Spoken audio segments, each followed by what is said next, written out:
إن الحمد لله نحمده ونصلي على رسوله الكريم أما بعد أعوذ بالله من الشيطان الرجيم بسم الله الرحمن الرحيم ولا تقربوا الزنا إنه كان فاحشا صدق الله العظيم وصدق رسوله النبي الكريم ونحن على ذلك من الشاهدين والشاكرين والحمد لله رب العالمين প্রিয় উপস্থিতি আমরা এমন একটা বিষয় নিয়ে উপনীত হয়েছি এমন একটা বিষয় আমাদের মাঝে এসেছে যেই বিষয়টা অত্যন্ত দুঃখজনক এবং বেদনাদায়ক।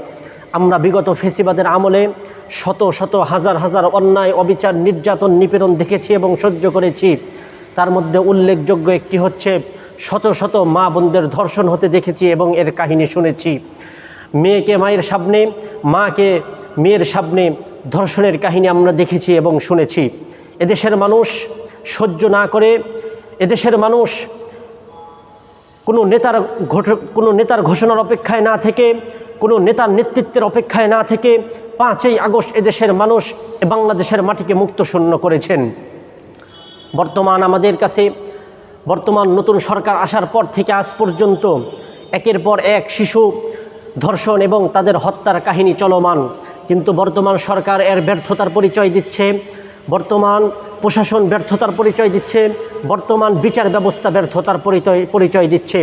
যদি এই হয় বর্তমান সরকারের অবস্থা, তাহলে এদেশের মানুষ নিজের মা বোনদের ইজ্জত রক্ষা করার জন্য, নিজের মেয়ের ইজ্জত রক্ষা করার জন্য এদেশের মানুষ আইন নিজের হাতে তুলে নিতে বাধ্য থাকবে। মেরে মুহতারাম হাজিরিন, আজ 7 বছরের রামিসাকে ধর্ষণ করে হত্যা করা হয়েছে, অথচ এদেশের বিচার ব্যবস্থা একেবারেই নীরব হয়ে বসে আছে। যদি এই হয় বর্তমান দেশের অবস্থা, তাহলে আমরা যে বৈষম্য বিরোধী আন্দোলন করলাম, বৈষম্য বিরোধী আন্দোলনের মানে হচ্ছে সমাজ থেকে বৈষম্য দূর করা। আপনারা সরকারে আসছেন, আমার রাজনৈতিক কোনো পরিচয় নাই, সরকারে আসছেন 5 বছর থাকবেন, ভালোভাবে থাকতে হবে, ন্যায় ইনসাফের পক্ষে থাকতে হবে, জুলুম হলে মাজলুমের পক্ষে থাকতে হবে। যদি এর বিরুদ্ধে আচরণ করেন তাহলে এদেশের রাজনৈতিক আপনাদের স্থায়িত্ব পাবে না। যদি ন্যায় ইনসাফের পক্ষে থাকেন, মাজলুমের পক্ষে থাকেন, তাহলে আপনাদের ক্ষমতা স্থায়িত্ব পাবে।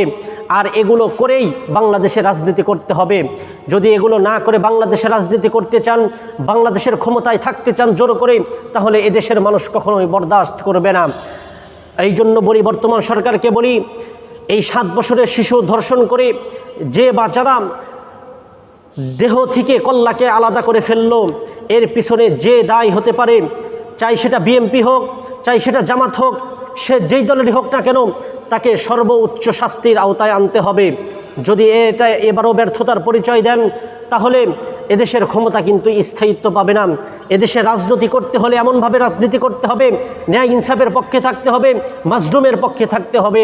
নিজের বেলায় 16 আনা, মানুষের বেলায় 4 আনা, এমন রাজনীতি এই দেশে চলবে না। নাসরুম মিনাল্লাহি ওয়া ফাতহুন করিব ওয়া বাশশিরিল মুমিনিন।